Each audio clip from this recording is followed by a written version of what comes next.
사랑하는 성도님들과 함께 나눌 말씀은 레위기 18장 1절에서 18절까지의 말씀입니다. 핵심적으로 살펴볼 말씀은 1절에서 5절까지의 말씀입니다. 여호와께서 모세에게 말씀하여 이르시되 너는 이스라엘 자손에게 말하여 이르라. 나는 여호와 너희의 하나님이니라. 너희는 너희가 거주하던 애굽 땅의 풍속을 따르지 말며 내가 너희를 인도할 가나안 땅의 풍속과 규례도 행하지 말고 너희는 내 법도를 따르며 내 규례를 지켜 그대로 행하라. 나는 너희의 하나님 여호와이니라. 너희는 내 규례와 법도를 지키라. 사람이 이를 행하면 그로 말미암아 살리라. 나는 여호와이니라. 오늘 말씀을 통해서 우리가 생각해 봐야 할 주제는 우리가 하나님과 동행하기 위해 어떻게 살아야 할 것인가 입니다. 이것은 굉장히 중요한 주제입니다. 왜냐하면 구원받은 하나님의 자녀는 구원이 신앙의 출발점이기 때문입니다. 이제 예수 그리스도를 믿고 구원받은 자녀가 되었다는 것이 신앙생활의 끝이 온 것이 아니라 출발점에 섰기 때문입니다. 100m 달리기 경주를 하는데 경기 출발선에 선 것이 목적이 아닙니다. 그곳에서 출발하여 종착점까지 가야 하고 좋은 성적을 거두는 것이 목적입니다. 마찬가지로 우리가 하나님의 자녀가 되었다는 것은 하나님의 자녀가 되었다는 사실 자체만으로도 중요한 일이고 축복받을 일이지만 구원받은 이후부터는 하나님과 동행하면서 신앙생활을 잘 살아가야 합니다. 오늘 본문에서는 하나님의 백성이 된 이스라엘 백성들이 어떻게 신앙생활을 하며 살아가야 할지에 대하여서 하나님이 중요한 교훈을 주십니다. 레위기는 제사 제도를 통해서 하나님께 예배 드리는 삶을 가르쳐 줍니다. 그리고 각종 도덕적이고 윤리적인 율법의 말씀을 통해서 하나님과 동행하는 삶을 가리킵니다. 하나님께 예배 드리기 위하여서 그 모든 죄를 먼저 용서받고 깨끗해져야 할 것을 말씀하고 있고 하나님과 동행하는 삶을 살기 위해서 계속해서 부정하여지지 않고 도덕적으로 영적으로 깨끗한 삶을 살아야 할 것을 가르치고 있습니다. 이렇게 하나님의 백성으로 모습을 갖추게 하는 것이 시내산에서 이스라엘 백성들이 약 1년간 거주하면서 가져야 할 모습이었습니다. 18장에서부터는 레위기의 2부가 나옵니다. 레위기의 2부는 이스라엘 백성들이 어떻게 생활 속에서 하나님 앞에 거룩한 예배를 드릴 것인가를 말해주고 있습니다. 이렇게 하나님께 예배의 삶을 살고 하나님과 동행하는 삶을 살기 위해서 하나님의 백성으로서 이스라엘 백성들이 어떻게 살아야 한다고 말씀하고 있습니까? 우리는 하나님과 동행하기 위해 성적으로 타락하지 말아야 합니다.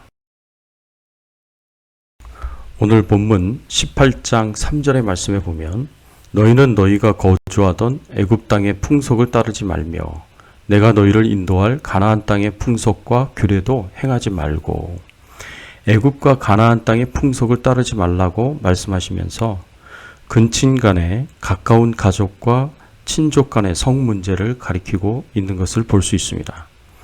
6절에서부터 보면 애굽 땅의 풍속, 가나안 땅의 풍속에 대해서 설명하고 있습니다. 애굽과 가나안 땅을 보면 얼마나 성적으로 타락했습니까? 인도와 페르시아까지 성적으로 많이 타락하고 부패했습니다. 특별히 귀족들이나 왕족들은 자신들은 신의 아들들이고 평민들은 우리를 섬기는 종이라고 여겼습니다. 귀족이나 왕족은 평민과 같은 천한 것들과 결혼할 수 없다고 생각합니다. 천한 것은 할 수 없기 때문에 가족들끼리 결혼을 합니다. 왕족들, 귀족들이 이렇게 사니까 평민들은 이런 근친상간이 고상한 삶이라고 생각하고 따랐습니다. 애굽 땅에서도 가나안 땅에서도 근친상간이 만연하게 되어 있습니다. 이들이 이렇게 한 이유는 이들이 섬기는 신들이 바로 이렇게 성적으로 타락했기 때문에 그렇습니다. 애굽의 신들과 가나안의 신들이 모두 성적으로 타락했습니다. 애굽 사람들은 성에 대한 금기 조건이 없었다고 합니다. 고대 이집트에 대하여 설명해주는 여러 문헌들을 보면 남녀 간의 성관계를 표현하는 것들이 많다고 합니다.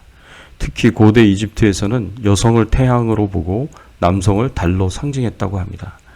그리고 남신보다는 여신이 더 높게 보았다고 합니다. 그리고 이집트의 왕가에서도 오빠와 누이동생, 백부와 조카의 결혼이 오랜 관습으로 내려오고 있었다고 합니다. 이집트에서 왕은 신의 아들이고, 그래서 신인 왕이 보통의 인간과 결혼한다는 것은 있을 수 없는 일로 생각했습니다. 그래서 왕은 혈연이 깊은 숙모나 자매, 딸 등과 결혼하는 것을 당연한 것으로 받아들였다고 합니다. 이것은 이집트의 신화 속에서도 드러납니다. 여신인 이시스는 오빠인 남신 오시리스와 결혼을 하게 되는데, 그 영향을 받은 애굽의 왕족들은 근친 간의 결혼을 신의 환생이라고 믿으면서 신의 축복이라고 생각했습니다. 가나안 족속의 신이었던 남신인 바알과 여신인 아세라는 서로 부부간으로 알려졌습니다.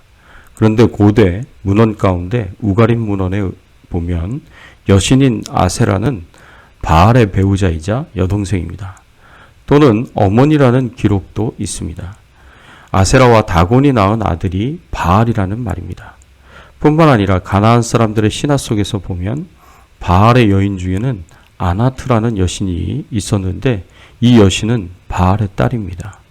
이런 것을 보면 바알은 어머니인 아세라와 부부생활을 했고, 딸인 아나토와도 부부생활을 하였습니다. 이렇게 가나안 족속들이 신으로 섬기고 있는 바알은 상당히 성적으로 문란하고 타락한 신이었습니다.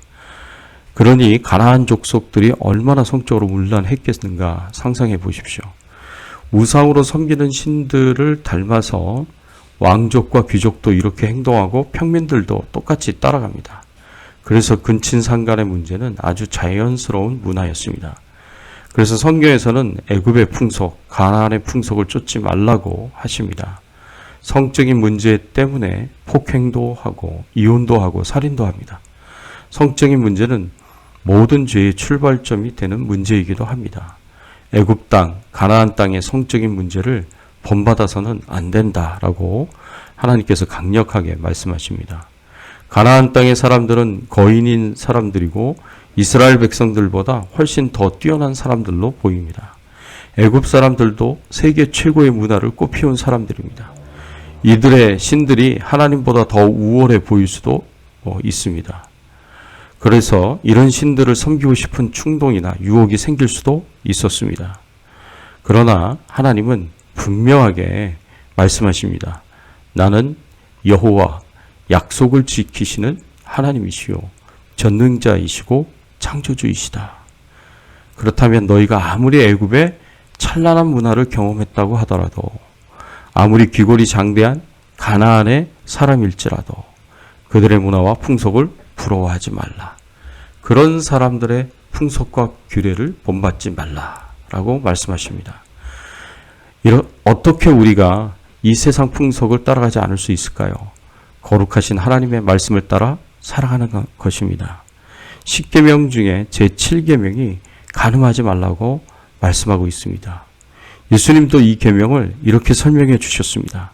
마태복음 6장 27절, 28절의 말씀에 보면 또 간음하지 말라 하였다는 것을 너희가 들었으나 나는 너희에게 이르노니 음욕을 품고 여자를 보는 자마다 마음에 이미 간음하였느니라. 마음속에 품은 것만으로도 이미 간음했다라고 말씀합니다. 생각에서조차 마음에서조차 끊어버려야 합니다. 마태복음 6장 29절에서 30절의 말씀에 보면 만일 내 오른 눈이 너로 실족하게 하거든 빼어버리라. 내 백체 중 하나가 없어지고 온몸이 지옥에 던져지지 않는 것이 유익하며, 또한 만일 내 오른손이 너로 실족하게 하거든 찍어내버리라. 내 백체 중 하나가 없어지고 온몸이 지옥에 던져지지 않는 것이 유익하니라. 사랑하는 성도 여러분, 세상 풍속을 쫓지 말고 하나님의 말씀대로 살아야 우리가 살 수 있고 하나님이 주시는 풍성한 은혜와 축복을 누릴 수가 있습니다. 부디 하나님과 동행하기 위하여 성적으로 타락하지 마시고 부패한 세상의 문화에 가까이 하지 마시고 끝까지 거룩하게 자신을 지켜 하나님과 온전히 동행하는 삶을 사시기를 예수 그리스도 이름으로 축원합니다. 함께 기도하겠습니다. 하나님 감사합니다. 오늘 말씀을 통하여서 우리가 세상의 타락한 문화를 쫓아서 성적으로 타락하지 않고 하나님과 동행하며 살아가며 스스로를 지켜 거룩한 삶을 살아가도록 도전하여 주시고 말씀하여 주시니 감사를 드립니다. 하나님이 주신 교훈을 따라서 살게 하여 주시옵소서. 오늘 하루도 주님과 동행하는 하루 되게 하시고 질병과 바이러스로부터 안전하게 하여 주시옵소서. 가정을 평안하게 하시고 생업과 후손의 삶에 형통함을 주시옵소서. 오늘도 우리의 삶을 통하여 하나님께서 영광 받아 주시기를 소원하오며 예수 그리스도의 이름으로 기도드리옵나이다. 아멘.